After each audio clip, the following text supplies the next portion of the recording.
I played around 3 hours of this upcoming survival game, and it does quite a few things different and presents its own spin on the survival genre, which is always nice to see in the ocean of survival games we're getting these days. But you don't notice that immediately. You start like in most games with the character creation. I have to say it's not great, not terrible either. You can choose from some options and customize the basics, but that's about it, for now at least. After that, we wake up on this island. Not exactly original, you might think, but what's different here is we won't stay on this island for too long. More on that in a minute. For now, it's the usual stuff that includes gathering the most basic materials, like wood, stone and leaves, and start crafting your first tools. Crafting is a bit different here. It's actually pretty cool, because you need to experiment with different materials to unlock new recipes. Very well done in my opinion. Reminds me of how crafting works in Abiotic Factor.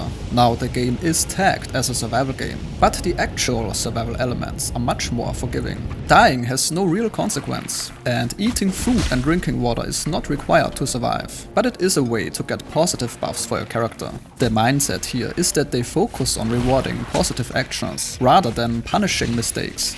The early stages of the game are, based on my experience and research, the weakest part of the game, due to how vague and at times non-existent the tutorial is. The game certainly does expect you to have played many survival games before, and even then, some parts just are not clear. The developers are aware of this and are working on improving the early game experience. But now on to the cool part of the game. Pretty soon you will be prompted to craft your first glider, and this is where the game opens up to you. You can now travel between all these floating islands to collect different resources and find ancient knowledge stones to discover new technologies. Because the game requires you to actively explore these islands, exploration is greatly encouraged here and feels meaningful. What's pretty cool is that these islands are not just stationary, but you can actually attach sails and propellers to most of them, ultimately creating your own move-able base. It does of course take some time until you have unlocked and gathered everything in order to successfully accomplish this. Many islands are peaceful,